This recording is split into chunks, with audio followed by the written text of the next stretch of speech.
Well, you have to have it done. You know, it's absurd. So absurd, but I think it's good. But I mean, it's You say, I mean, every yeah, well, you know, he just wants a recipe for an antigen mix, but you got to give it. well, The guy's they side. still ask for a copy of the over. I thought I had finally went all the training to you. Now they sent me an email. I didn't do You know, any I'm sure training. that somehow.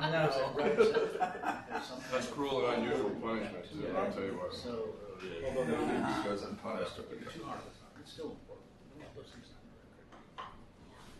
How was the meeting? Was it good? Yeah, I thought it was very good. Probably hit the high point. I started doing that and there's no weather. Changed since I was there last? When I was there was no convention. They had the meeting there like 15 years ago. I didn't go that year. My relative not anymore now sold for a while, so I went there on vacation a couple times. Good morning, sir. Vacation. My uncle lived there, so we had to It's not go. that far from the coast. Did you go down to the coast? Corpus Christi. Yeah. When the meeting was in San Antonio about 20 years ago. Yeah, I went to that one. Yeah, and what we did is we drove to the coast over to Corpus Christi to see the whooping crane. Oh, wow. And guess what? They were there. Yeah, you know, at that time there were only like 100 in the world. Anyhow, they're old. They got close to Pretty 1,000 slick. now. It's one of the environmental comebacks. Give you my notes. I handed. Nobody is coming back too. And you can see them if you go down to the right place like the Grand Canyon. More of them are so down big. Have you gone to that ledge that they built out over the Grand Canyon? No, I haven't. I got to find this try that. I don't know if I would go on that or not. The Canadian National Tower in Toronto has glasses more like that on a high level. It is amazing. Your glass is this thick. Work up the courage to stand on the glass. When I get to the top of the Space Needle, I'm the one that's sort of hugging the inside walls. Yeah, we're riding chairlifts all the time. And that doesn't bother me at all. Skiing down steep stuff doesn't bother me either, but looking down it, I don't like In it. the lab? The lab is going to. So you guys let people get allergy shots in your office if they're from up north and they work down there? We're going to keep Sign up for shots at your place? He will, but it's Kevin's up still there. doing his rapid No, that's desensitization. every No. leaving this old He building. quit? No, he quit because one experience wasn't so positive. Was that the patient I sent him? Well, I don't know about that. So I have a guy who works in Kirkland wants to take shots. I said, well, yeah, I can. Are you doing rapid? You know, we were gonna do it. We had a I thought we were gonna connect two rooms because we have an infusion center where they infuse all the stuff from really oncology overdue. and GI and stuff. And we thought we were gonna connect that with our department so they'd be physically in proximity and maybe we'd do that. But then we had to go through a firewall, and when they found out how much it was gonna cost to go through a 3-foot firewall, they said, no, we're not gonna do that. So no, we haven't started yet. No, he was doing some asthma desensitization, same kind of thing. Well, that's a little different than A allergy. little of that. That was good. You get an experience that isn't so positive. When you're really bad. Yeah. Yeah. I'll just have them call you and tell them that. Yeah, just How are you doing? I'm good, how are How's it You going? know, I didn't one of the reasons I didn't go skiing. I was going to go skiing, and we're all signed up. And the post scores yesterday. They have no snow. On Sunday. You can ski man-made. Yeah. We have to go top at Whistler, it's winter. At the bottom it's summer. I'm surprised how good this ski is with this little sauce they have. I'm sorry, no, this is up to Steve's back. It's not Whistler. I'm Whistler. How's Steve's back? You know, going up there? They're 97. they're going to deserve an award this year because they've been pushing up and down for a long time. Really? And I can't believe it. The bottom and the back, those creeks just come through the whole thing. So they have the whole bottom roped off in the back, so you have to ski the outer Yeah, ropes well, to get to the chairlift, which is sort of a drag. Aquarius and Gemini are, you know, they're skiable. There's no question. But on the front, I just can't believe they keep that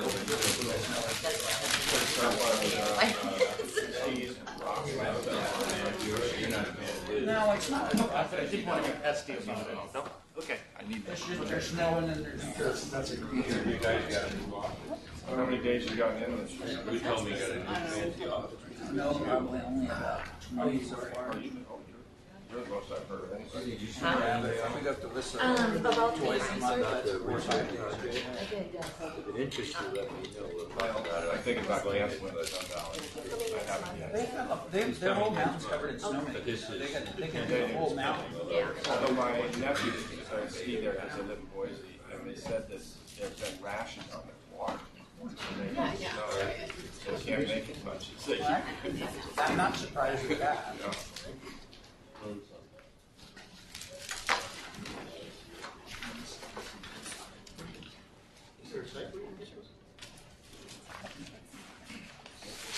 yeah, so Word of the day is Houston.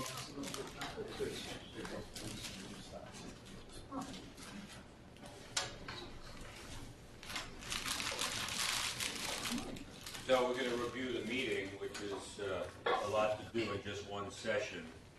One interesting thing for those who didn't go, even those who did go and don't know, they're going to change the structure of the meeting next year. There isn't going to be a Tuesday. So those of us who are old enough remember there used to be a half-day Wednesday. No one would ever stay, so they ended that. Now there isn't going to be a Tuesday. I don't know exactly how they're going to squeeze everything in. Paul Williams is on the program committee, so we'll probably learn from him ahead of time, but it'll be even a more condensed meeting. So, let me see, Drew, I just want to advance this one.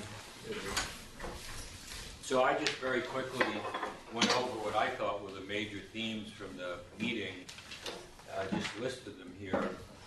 Clearly, the major thing, I think, far and away, was food allergy, and probably everybody heard in the media, front page in the New York Times and the Wall Street Journal and the Seattle Times about the LEAP study, and that I have it here, the New England Journal of Medicine article that came out. It's not too often that allergy is the lead article in the New England Journal of Medicine, so pretty good for our specialty, and be interesting to see finally how all the guidelines change.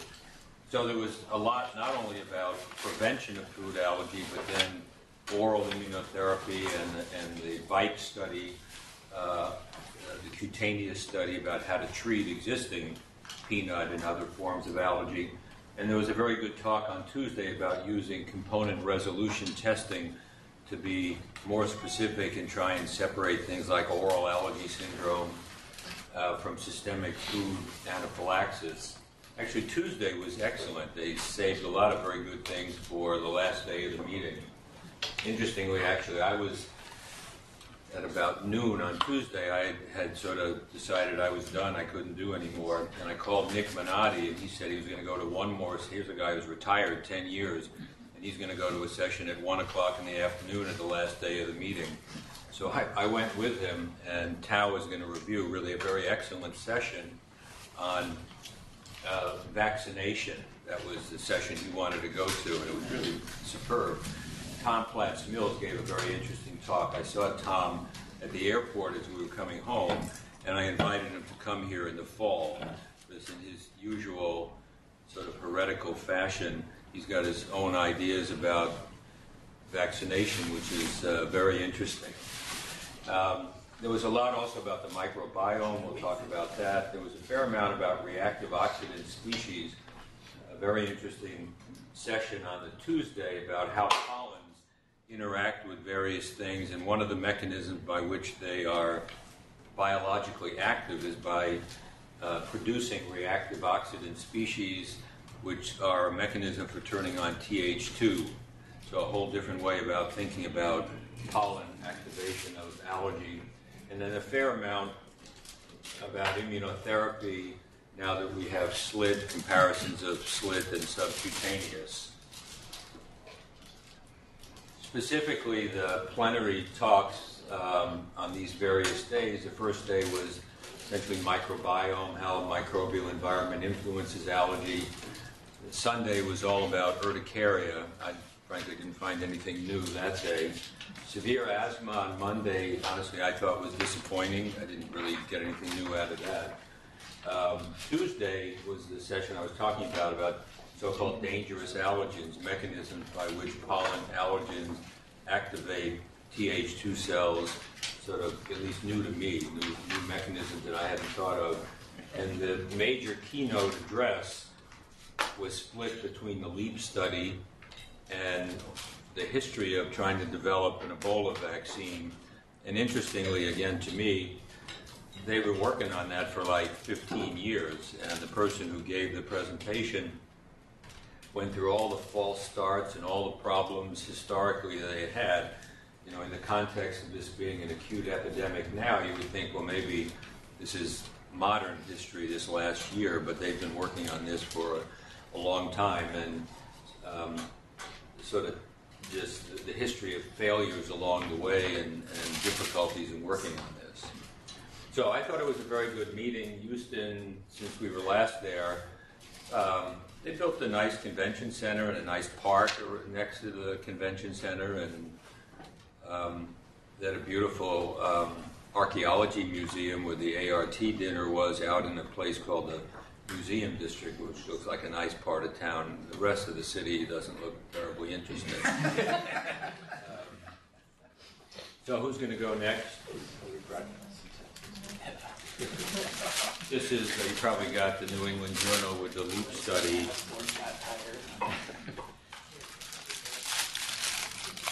Sydney, you want to go? I actually have to update my report.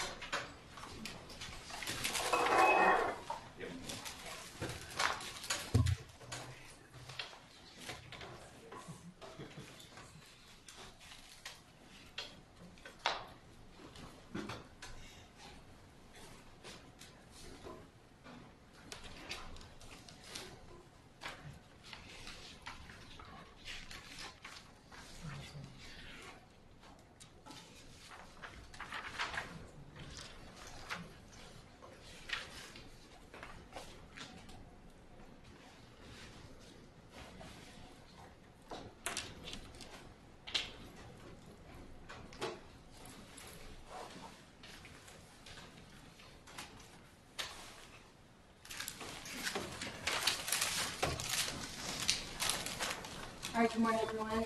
I will be going over two articles they discussed in one of the reviews during the meetings of no disclosure or conflict of interest.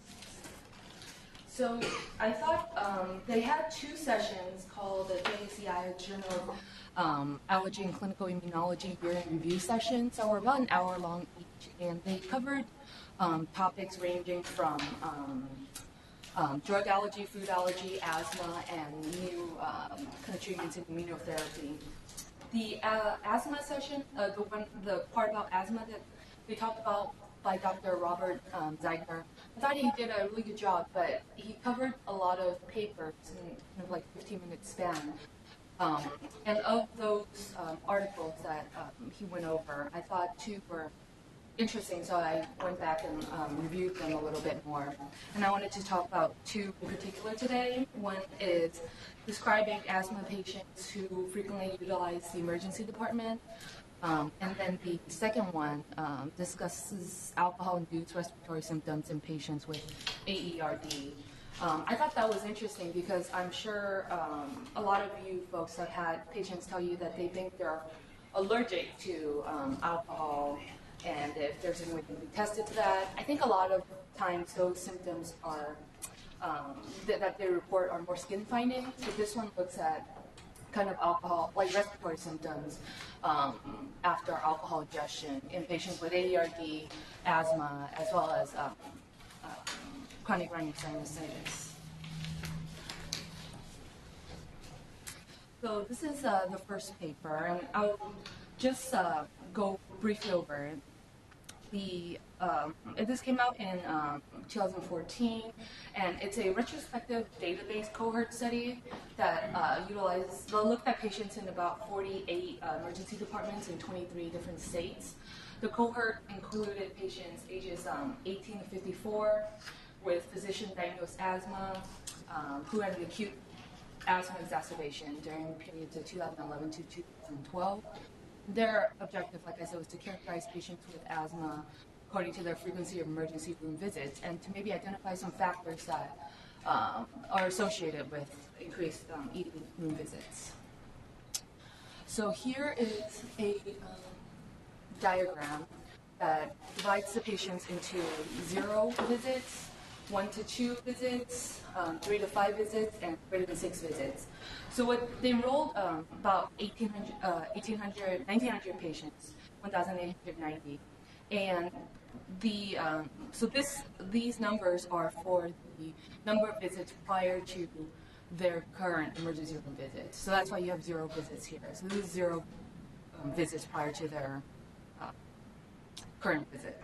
So as you can see, and then here they also divided it, essentially they just kind of added up all the emergency room visits from all of these patients. So 863 patients, about 46% had 1 or more visits in the past year, and 28% had 1 to 2 visits, and 11% had 2 to 5 visits, and about 7% had more than 6 visits. So here are just, it's just a table of some of the characteristics of the patients. It's going to highlight that, so they divided these again into the several different groups, and some of the more notable differences that were statistically significant included their age, and it kind of makes sense. The older patients had increased emergency room visits. Interestingly, male sex as well. And then some chronic asthma factors, as well as chronic asthma medications. Chronic asthma medications. There was no difference with with ethnicity. They actually told wrote that the Hispanic ethnicity was different. I don't know why they put P-values here. Let's see if it's in the picture.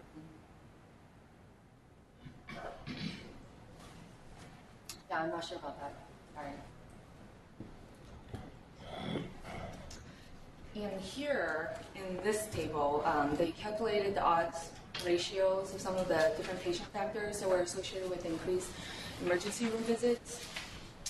And I don't know if you can see, but they did highlight some of the statistically significant ones. And this will be kind of summarized in this table here.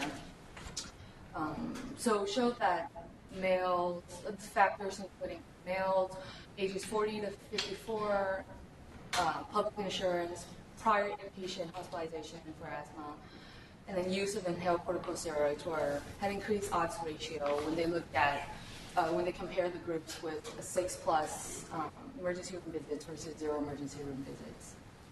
Did they talk about specialists managing these at all versus primary care? Yes, well, they looked at the rate of prevalence of these patients who were treated by specialists in my next slide.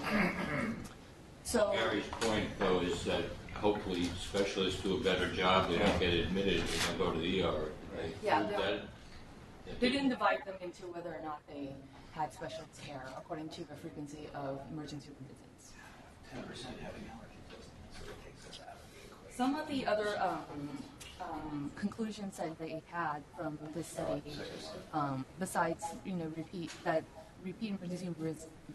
emergency room visits were frequent, that even in those with 6+ emergency room visits in the past year, only 15% of those were treated with specialist care. About 10% of them had allergy testing, and greater than 40% were not using inhaled corticosteroids at that point. So one thing to take away from this is greater effort needs to be implemented to have appropriate asthma care and frequent emergency room evaluations. Remember which cities this was conducted in? So it was Boston, San Francisco, and somewhere in New Jersey. Well, they said 38 different hospitals, right? Yeah, I don't know all the There was a whole bunch, but those were the people's public. like 48 That's different what it centers. They do a terrible job in Boston.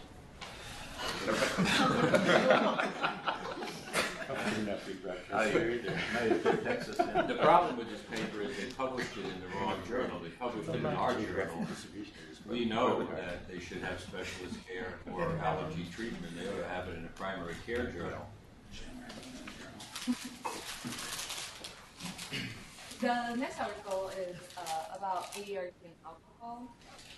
And this was a questionnaire survey designed to assess the alcohol-induced respiratory symptoms. And they gave them out to patients at two major centers for AERD research. Specifically, this one is in Boston, Brigham and Women's Hospital, and also Scripps. They enrolled about 210 patients between 2012 to 2013, and these included adults ages 21 to 73, and they tried to have about 50 patients in each of these different clinical groups.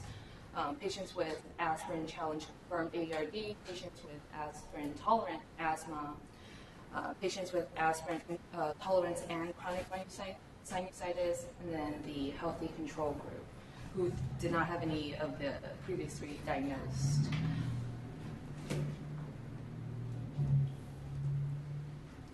So they looked at the frequency of upper and lower respiratory symptoms after alcohol ingestion, and the way they evaluated that was to, one of the questions in the questionnaire asks, has drinking alcohol ever triggered any of the following symptoms?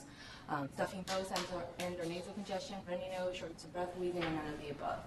And then they categorized upper respiratory symptoms as positive answers to either of the first two questions, and then lower respiratory symptoms were positive to either of the latter two questions.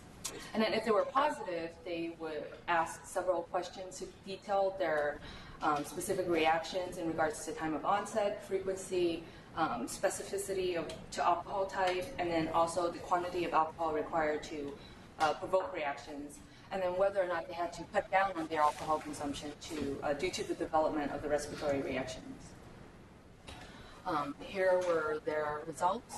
So they, in this table, they noticed that they also added an additional clinical subgroup of nasal polyposis to kind of address concern that might be found in some of the differences.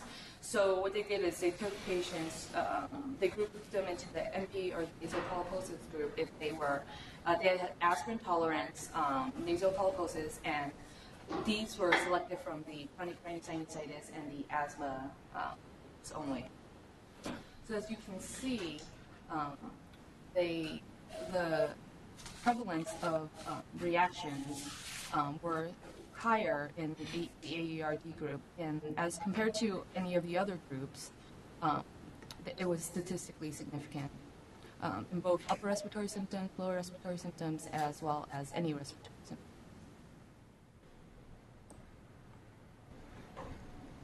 Here was an interesting question they asked these patients who responded positive to the alcohol-induced respiratory symptom question in regards to what type of alcohol causes the most or provoked the reactions most forcefully. So for many of the patients, actually, all the alcohol is equivalent. But the only statistically significant comparisons that they found were that red wine in the AERD group compared to red wine in chronic sinusitis group. The other comparisons were not statistically significant. There was no single alcohol type that was determined to be the main culprit. And like I said, a lot of them said that it was equivalent. So what we can glean from this article is that the prevalence of respiratory reactions after alcohol were higher in patients with AERD as compared to the other groups. They're not specific to one type of alcohol and often occurred after ingestion of only a little bit of alcohol. And from this article, it looks like that majority of patients with AERD do have alcohol ingestion induced respiratory symptoms. This might, if a patient had a history of ARS, could raise the suspicion of AERD. Although I think, the corollary is it's probably not as significant that the number of patients who have ARS having AERD is not as notable as the reverse. The majority of patients with AERD who do have these symptoms. But it could help in guidance of diagnosis and recommendations on avoidance. It looks like it was pretty high in the asthma group as well, like 40% or something. I don't know. Yeah. Did they talk about mechanism as to why in either asthma or AERD alcohol should? No, not in this one. It was So what? blood survey. Did they say what prompted this? They just had seen a lot of clinical cases and found it curious, or Yeah, in they saw a lot of. With their experience, they saw a lot of cases in patients with AERD who describe symptoms after alcohol injection. Was there a time course, Sydney? Like, was this instantly, or was this within 12 hours, or did they actually say how long they followed them for symptoms? Yeah, it was actually printed, but I removed it from the presentation because they weren't significant between the different groups. I think it ranged from 15 minutes to. Do you have it on the chart? Let's see. I took it out because it wasn't. While we're looking that up, next week's speaker is Catherine Wesner from Scripps San Diego talking about AERDs, and hopefully we'll present her a case as well. But I'm very surprised that they wouldn't speculate on mechanism in the discussion of this paper. It's the obvious thing, and at least comment when you think about sulfites. I'm sure Gary will talk about that when he teaches us about viticulture and wine. Do you want to comment at all about sulfites? And There's very little mentioned about that now. I think it was the old days salad bars that we really had the sulfite problems. The asthmatics generally don't have a whole bunch of problem with beer and wine now because the amount of sulfites are pretty low. But anyhow, the mechanism we always taught, at least Len taught me, so you can take it for what it's worth, is that it had increased blood flow to the nose when you had a congested nose when you're drinking alcohol, so that explains most of the upper respiratory well, symptoms. Nick taught me that. Anyhow, isn't that the part? It's a vasodilator. Yeah, the vasodilator. If you drink enough, that's when you get flushed. So that was why. The upper respiratory, I think, is easy to explain. The asthma, though, have people done studies on spirometric studies looking at if it really does affect it? And do these people stop drinking because it's bad enough it bothers them? Did they address those issues? Never been. About whether they. Yeah. Did it bother them enough that they quit drinking, or was it a minor nuisance? For a certain percentage of people, it did bother them enough to stop drinking, but again, the results weren't significant. So they didn't And just going back to his mechanisms, did they do spirometry on any? It was a survey. Study. Paul Williams wrote in. He went to a session where this was discussed again on Friday. It was rapid onset, 63% improved after desensitization, I presume meaning aspirin, not due to COX-1 inhibition or sulfites. Alcohol inhibits LTE4 metabolism. Acetaldehyde can be the trigger in some who overproduce this chemical, which can cause histamine release, but it's not LT mediated. So more is known about the mechanism. Good, thank you, Paul. Okay, Lisa. Yeah. So I was going to just briefly highlight some of the things from the plenary on Saturday regarding the gut microbiome and the development of Atopy in early life. So one of the things that was discussed was a paper that was published last year, which I'll talk about in more detail. But basically, they were trying to highlight that diversification of the gut microbiome really occurs over the first year of life, so quite early in life. And in trying to decide where this comes from primarily, one of the theories was about how humans spend most of their time indoors, 90% of their lives supposedly. And so looking at what's present in the home in terms of the microbial organisms present in house dust could be helpful in further determining what are the important organisms in the microbiome. So this particular study looked at house dust exposure in mice, actually, but they, I'll get into the details of it in a minute. They basically found that a specific type of lactobacillus was quite helpful in protection against allergen challenge in the airway and also against viral respiratory infection. So what they did was they collected house dust from two types of residences, one where a dog was present, either indoor or outdoor, and the other that had no pets present. And then they did PCR amplification looking for microbial-specific RNA.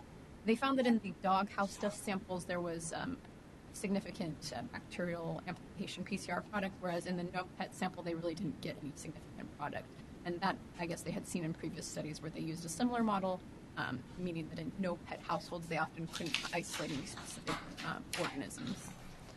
So what they then did was take the dust from the dog households and the dust from the no pet households and expose different groups of mice to those types of dust. And then they went on to challenge them with cockroach allergen via an intertracheal challenge twice weekly. They also compared this to a group that did not receive any dust and then a control group that was not even challenged. So what they found was that the animals exposed to the dust from the dog households had a significant reduction in the following when compared to those from the no pet household dust. Cytokine expression in the lung of specific Th2 cytokines such as IL-4 and IL-15.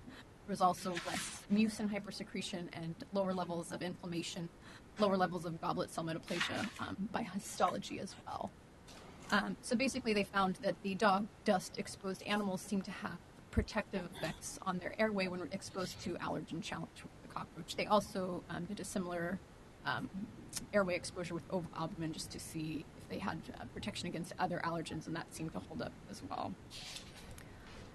So what they actually found was that a specific organism was very present in the microbiota of the animals who had been exposed to the dog dust when compared to those who had been exposed to dust from non-pet households. And that organism was Lactobacillus johnsoni. They also did a separate experiment where they just gave that specific lactobacillus orally to mice instead of exposing them to house dust, and then proceeded with the cockroach allergen challenge. They also challenged them to respiratory viruses such as RSV, and they found similar levels of airway protection in those mice. They said it wasn't quite to the same extent as those exposed to the dog dust, kind of indicating that there's probably other organisms that are responsible for the protective effects as well, but it seemed to have pretty similar efficacy. They also noted similar cytokine profiles in the animals that were exposed to this particular lactobacillus, meaning they also had reduction in certain Th2 cytokine expression, such as IL-4, 5, and 13. They also mentioned that this specific lactobacillus is one that's quite prevalent in the birth canal prior to delivery, so kind of makes sense that it would be an important organism. So basically what they said from this particular paper is that they found, we've already heard that having dogs in the home is protective against the development of certain types of atopy, and so they went on to say that this lactobacillus species seems to be particularly important and is prevalent in the dust from dog homes. They also went on to say that this kind of helps to support the possibility that certain host environment interactions are quite important in preventing atopy development. And that the impact of environmental exposures, such as having pets in the household, on the gut microbiome composition is important, and that it may be mediated by those particular exposures in the environment. They went on to talk about a specific birth cohort called the WHEALS birth cohort. This is from Detroit. It's a study of about 298 infants that they say are from diverse ethnic backgrounds, and they had several abstracts that were presented about this cohort at the meeting. So in the session, they talked a bit about this. And the infants basically were followed over the first year of life. They had stool samples collected at various points from 0 to 11 months of age. They also collected data from the parents regarding ethnic background and other facts. And then they looked at the gut microbiome from the stool samples by doing similar sequencing of the microbial RNA that was present. And then they evaluated them for atopy. They didn't go into too much detail about what exactly they did, but it seemed that they did blood tests and skin tests, and I don't know to which specific allergens, although previous studies by the same group had talked about doing a pretty broad environmental allergen panel and looking at common food allergies. So they just highlighted briefly that there seemed to be about 72 out of these 298 that were atopic, meaning they had multiple sensitization found on their allergy tests versus those that were healthy or had low or no sensitization. Again, I don't know exactly how that breaks down. But they said they found several factors that they felt were related to the development of atopy based on the gut microbiome. And the things that seemed to impact this were the mother's race or ethnicity, a baby's gestational age when they were born, smoke exposure, as well as mode of delivery, breastfeeding, and then of course the presence of pets in the home or not. They also mentioned that there were specific bacterial enterotypes that were pretty dominant in the less than 6-month-old stool samples. 3 specific types they mentioned, and what they found was that the codominant group of bifido and enterobacteria seemed to be the ones that ran the highest risk of developing atopy by 2 years of age. When they looked at the specific different abstracts, so I'm just going to highlight some of the details of these. One of them was talking about actually the impact of the gut microbiome in infants on Tregs, and they found that when you looked at the microbiome composition of these babies, those that had increasing bacterial richness, diversity, and evenness in these samples was positively associated with increasing levels of Tregs. They didn't go into too much detail about that, other than to say that they felt that breastfeeding for specific types of organisms that were positively associated with Treg induction may kind of suggest that there's a maternal factor here that is helping regulate the infant immune system via the gut microbiome. They went on to talk about a couple of other abstracts, one of them which showed that breastfeeding is associated with the specific composition in the infant gut microbiome, which I think we've already kind of assumed as well, but they found that at certain time points, at 1 month and 6 months, those that were not breastfed had some a significantly enriched level of a specific bacteria called Lactospira, and breastfed babies did not particularly have that as a dominant species, but had more diverse microbiome. Again, this is just kind of showing that at certain time points there were very distinct microbiota in those who were breastfed versus not. And then another one went on to basically go a little bit further and say that these babies then, depending on what was kind of the dominant species present, may have a association between breastfeeding versus not and the development of allergic-like responses to pets in children.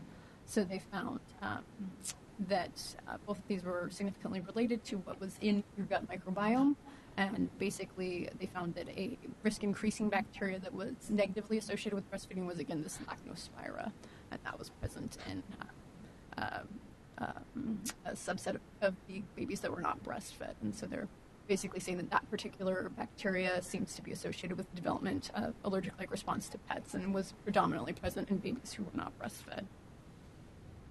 So again, just saying that breastfeeding seems to protect against the gut enrichment of the specific type of bacteria, which was associated with the allergic-like response to pets development. So basically what they highlighted in this session was that there do appear to be distinct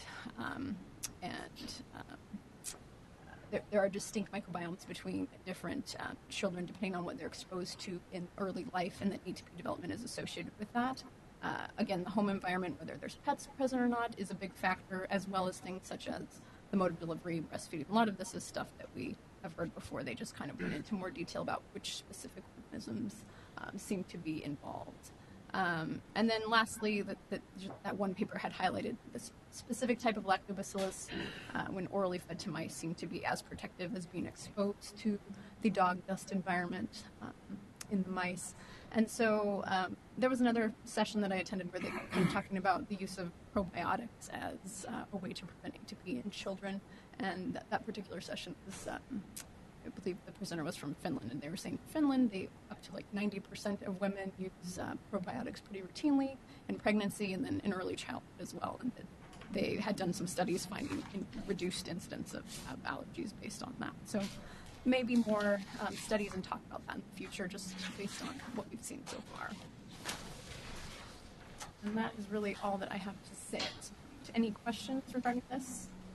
You know, Tom Platts-Mills makes the point that he thinks atopic disease has increased because kids are inside. Kids used to play out in the dirt, essentially. So is that lactobacillus or any of the organisms, are they soil organisms? If kids eat dirt, is that other than pets? Was that where they would acquire these things? I mean, that's a good question. They didn't specifically address it as being a soil organism. That lactobacillus, as I mentioned, that specific species is also found in the birth canal, so I don't know that it's unique to dirt or soil, but that's a good question. They didn't go into that detail. Did anyone factor in use of antibiotics in these groups? Did they comment on? No, that wasn't mentioned. And what about, is that one, that lacno, is that found in cow's milk, or? That's a good question. They didn't really speculate on where that specific organism might originate from, just that it seemed to be more dominant in those that were not breastfed. So they also didn't comment on if it's also present in breastfed babies, just maybe to a lesser extent, or if it's, a minor part of the composition in other babies. So I'm not sure where that comes from. Has anyone tried putting that probiotic in breast or in infant formula and see if that prevents?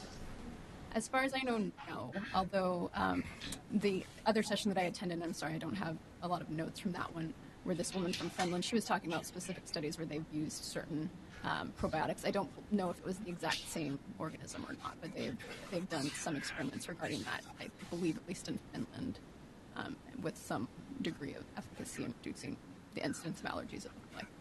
Are dogs like covered in this organism, or do they just hang out there? Yeah, I'm not sure about that either, but they just mentioned that seemed to be the most dominant organism that they found in the dog dust microbiome. It said that people kiss their dogs more than they kiss their spouses. So that's probably a key factor here. Thank you. Right? True.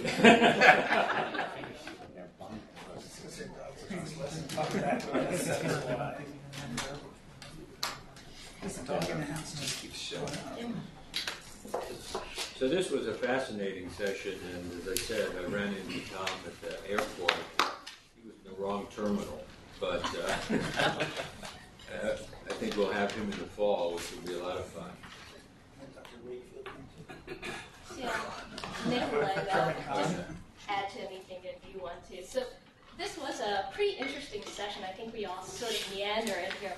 But vaccine safety assessment and autoimmunity. It was an interesting setup also. It was supposed to be Dr. Engler, Dr. Schoenfeld, and then Dr. Thomas Platts-Mill, but Dr. Schoenfeld couldn't show up. So Dr. Engler's talk covered a little bit of what Dr. Schoenfeld wanted to bring up, and Dr. Thomas Platts-Mill also covered part of his talk.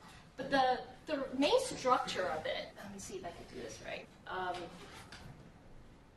The true main structure of it is, I believe Dr. Engler was there to really sort of promote monitoring vaccine adverse event, and really to monitor almost the delayed autoimmune potential of vaccine. They're rare, but they occur, and really the issues have always been that the adverse events with the vaccine has always been submitted passively through the VAERS system, and she was really promoting more response to that, mainly to sort of bring over to Dr. Thomas Platts-Mill as well as Dr. Schoenfeld's talk about the concerns of adjuvants in vaccine and its possible provocation of the mechanism behind one autoimmune event, and as Dr. Thomas Platt-Mills later talked about, the potential that these adjuvant is also promoting what we're seeing as more atopic diseases over the years. So Dr. Renata Engler really talked about the World Health Organization causality assessment guidelines and went through the process of the guideline, the complexity of it, and how it's important to really submit these data such that the committees that look at these data can actually see if there are causal effect to it. We could all submit the data through they call the vaccine adverse event reporting system. Yeah, but as I mentioned, underreporting has always been an issue. But one of the recent example of how the VAERS system worked and what VAERS actually looked at, it was actually the human papilloma virus that's been used in the past few years. It's interesting. She didn't go through much of the detail. She used this article as an example, and I was looking through the articles that's related. I didn't realize how many adverse event has been associated with HPV, but it's 5.6% for every 100,000 HPV vaccination in the U.S. And actually in Japan, this article came out at the end of last year, mainly because the Japanese group have seen a higher frequency of it as HPV vaccination was occurring in their teenage girls. And what they were seeing was actually an increase in this what they call complex regional pain syndrome that was occurring. And they've noticed that in this study, they were looking at the 44 girls in a series of several thousand vaccinated population. But the 44 girls presented with these strange localized pain and these abnormal tremors that occurred about 5 to 6 weeks after vaccination. And what they're looking for was the possible pathophysiology of it. And they noted that actually these young ladies had a higher frequency and level of these autoantibodies against the ganglionic acetylcholine receptor. And the suggestion that there may be a causal association. And what this brings to is actually Dr. Schoenfield's talk, which he wasn't there for, but if you have access to the plenary, you could have a handout of Dr. Schoenfield's Q&A about this autoimmune associated syndrome. So he calls it autoimmune syndrome induced by adjuvants. That's really what he's talking about.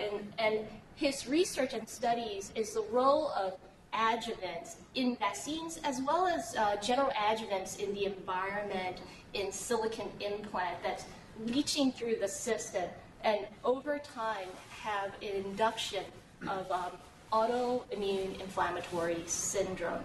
And these syndromes are vague. You know, you see these chronic fatigue, arthralgia, myalgia syndrome, but some of them have autoantibodies. And what he was mainly looking at is patients who were asymptomatic, followed by either vaccination or exposure to adjuvant in the environment, followed by these autoimmune inflammatory cascade.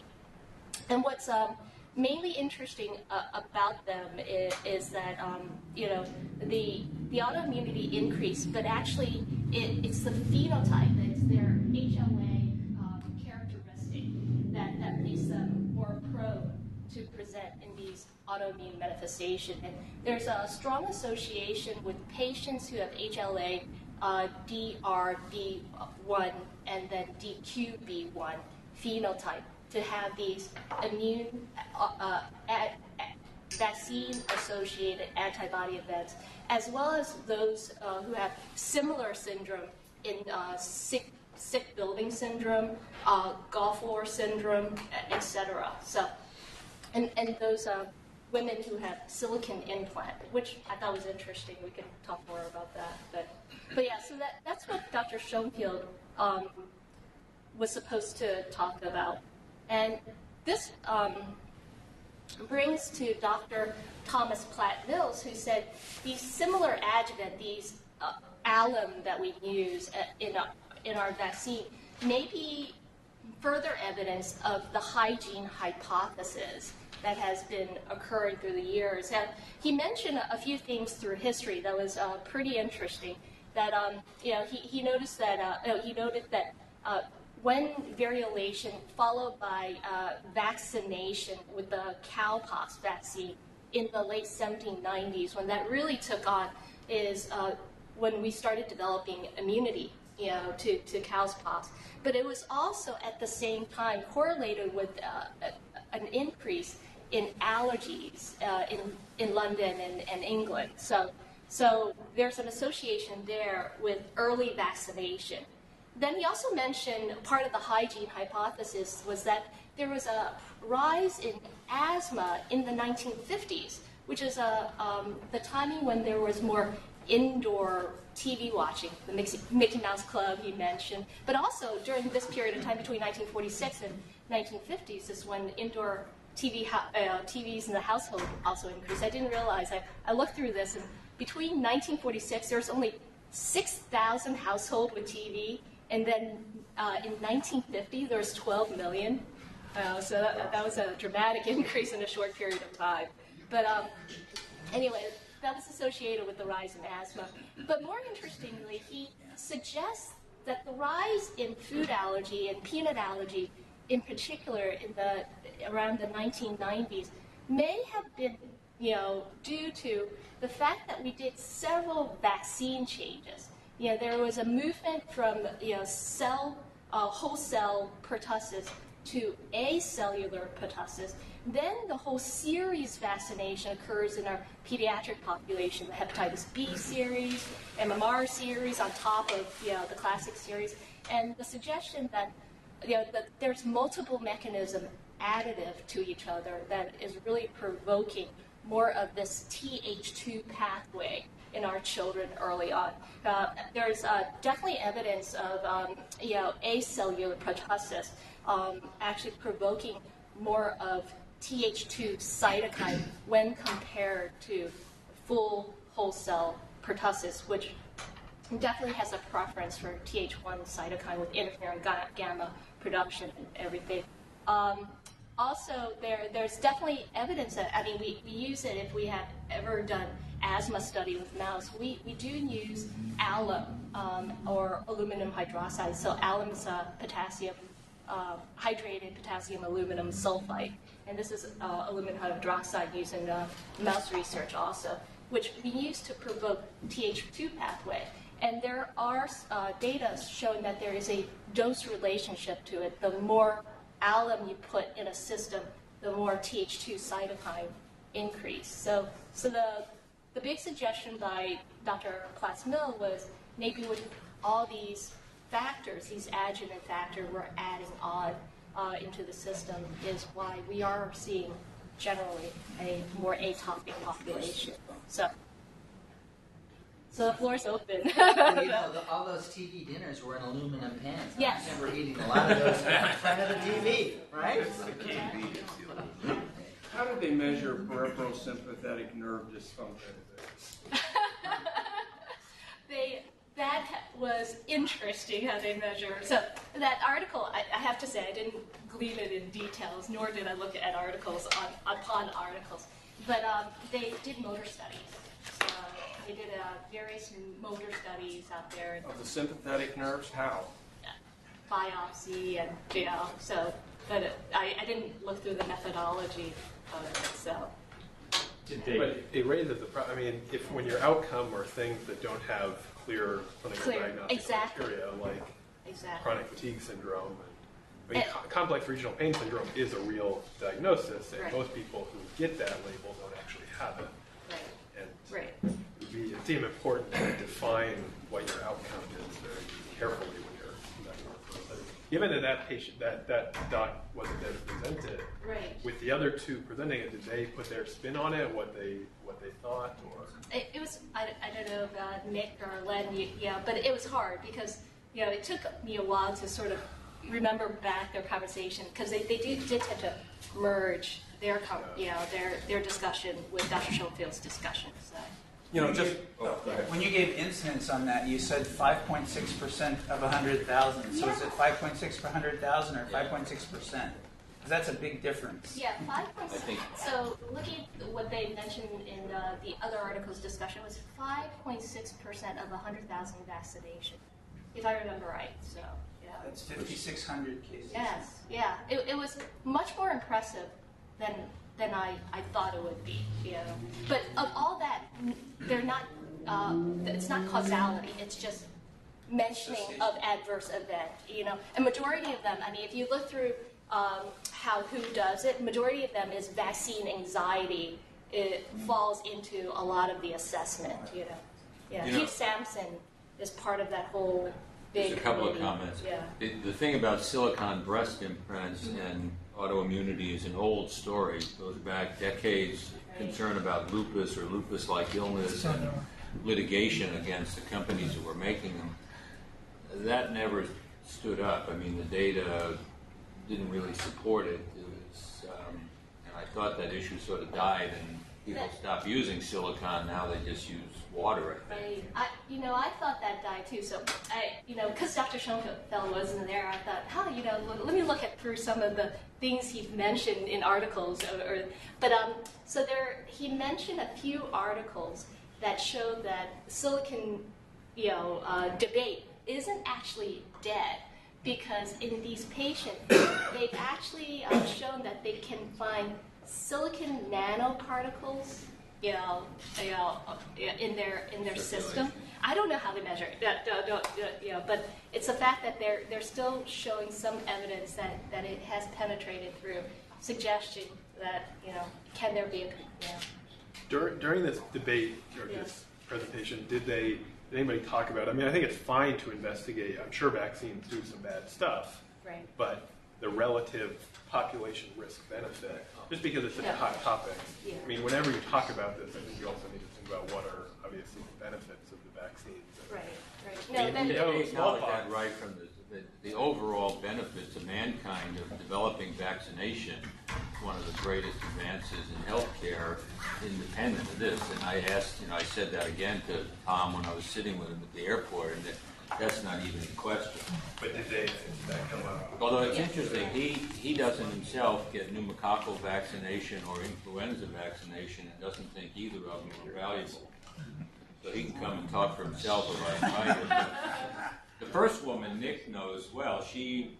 Her interest is mostly with the military that gives a tremendous number of immunizations in this country, and I presume there's probably litigation again. Some people have, Well, have to get mandatory. there were soldiers who refused vaccinations and then were court-martialed with that in 91.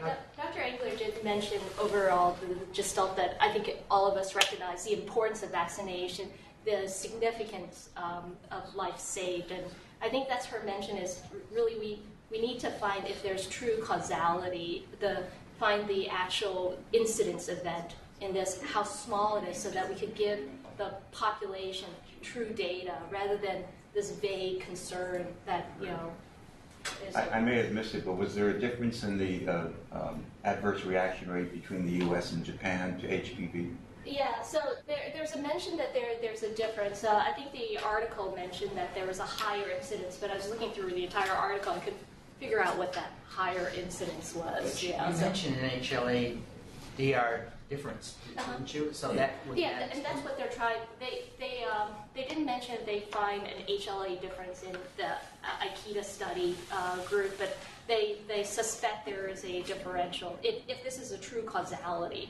there's a differential in the Japanese population in the genetic phenotype. Yeah. So, but it was more of a provocative talk, going, what are the roles of these mass exposure adjuvant and what is it provoking in our system over time? So, yeah. There you go. We got one more speaker to sneak in here this morning. Got 30 seconds.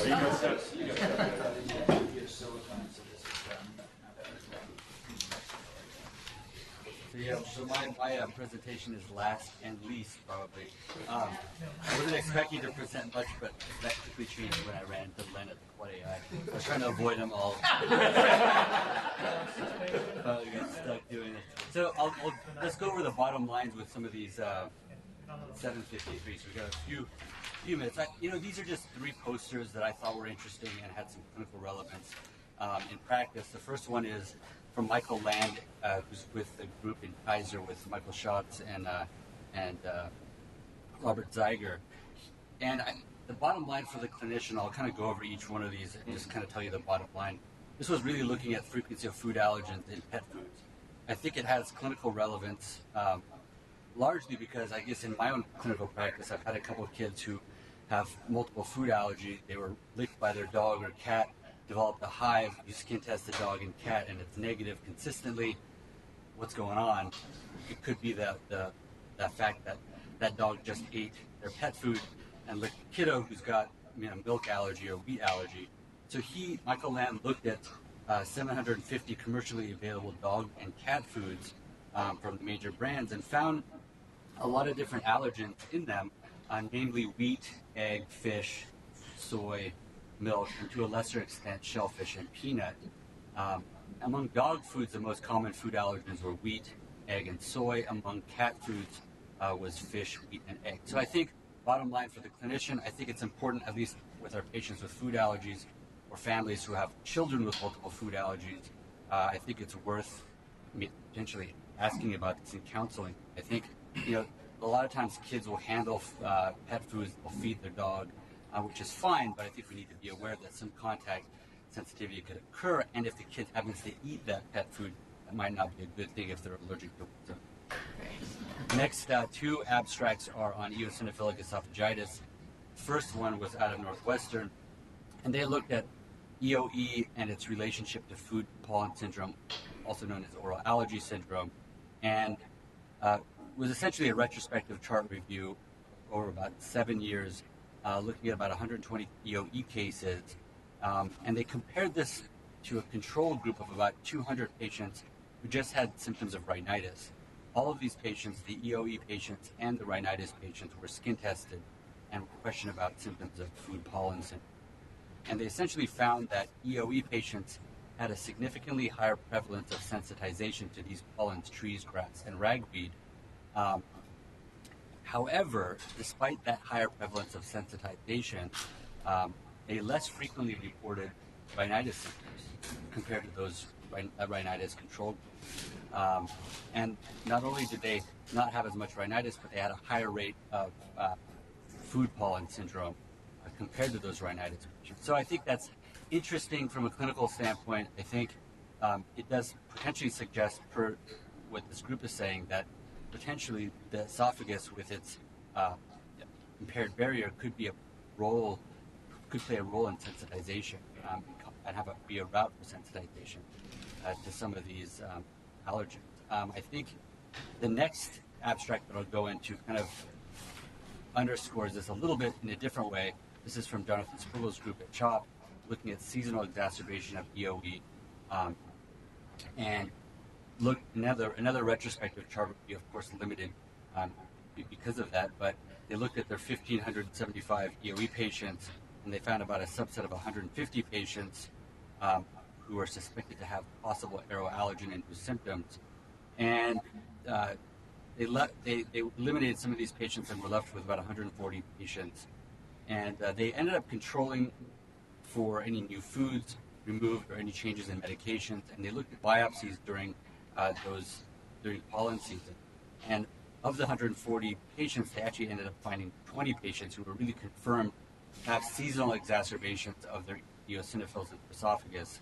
The remaining 120 plus patients did not be confirmed due to insufficient data, etc. But I think this underscores the fact that there has been some case reports prior to this showing some variations in patients' eosinophils in their esophagus or symptoms during pollen season. A lot of patients are diagnosed with EOE during those months. And I think from my standpoint, I've at some point struggled to say what's the allergist's role in EOE, especially now that we're doing a lot more empiric food elimination. Gastroenterology, the GI docs usually are the ones to diagnose them. Where do we come in? I think aside from potentially testing to foods, which may or may not be helpful, we should certainly at least ask and look into whether these patients are sensitized to environmental allergens. I think we should certainly test for it, because there are some patients who will clearly be very atopic and may potentially have their disease exacerbated by environmental allergens, and it's up to us to not only help treat their EOE, but also treat their allergic rhinitis, asthma, and other atopic disease, which we knew about, but these two abstracts on EOE, I think, underscores that. And that's really about it. I guess just to build off of that, then, the idea of immunotherapy potentially also. Yes. From their EOE. Yeah. Something that's going to be down the road. Exactly. And I don't think there's any good studies looking at allergy immunotherapy and EOE, but at least anecdotally, I have a couple of patients who've improved, whether that is because they've improved over time, whether the rhinitis has improved and their oral allergy symptoms improved. And one has to wonder, a lot of these patients who have oral allergy syndrome, could those fresh fruits and vegetables that cross-react with pollens, could that self-exacerbate their disease? So something to think about. Do any of these kids exacerbate when they take grass tech? Yeah, so that's a good question. I think grass tech is, I don't know if it's an absolute contraindication, but it's not necessarily recommended in patients with EOE. But I don't know if they've actually looked at that specifically. Doesn't the product literature say it does? Yeah. It says not in uncontrolled asthma and not recommended in EOE. you got to imagine if they're allergic to grass. I don't know if they've actually studied that, to be honest. How about FPIs and EOE? Is there any correlation between those? No known correlation that I know of between FPIs and EOE. I mean, I think they both have an element of a T-cell mediated process. FPIs more so than EOE, which is more mixed, IgE and non-IgE. No known relationship. All right. Short and sweet.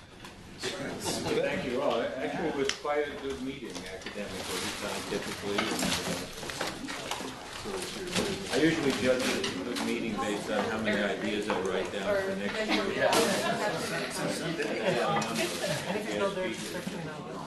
No, I stayed home and took care of the other stuff. I mean, nobody commented about that.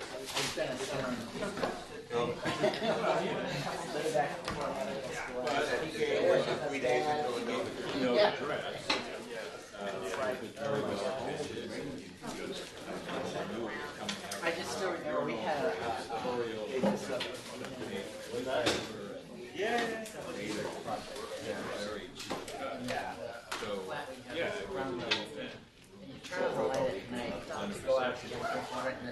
Oh, yeah. everyone.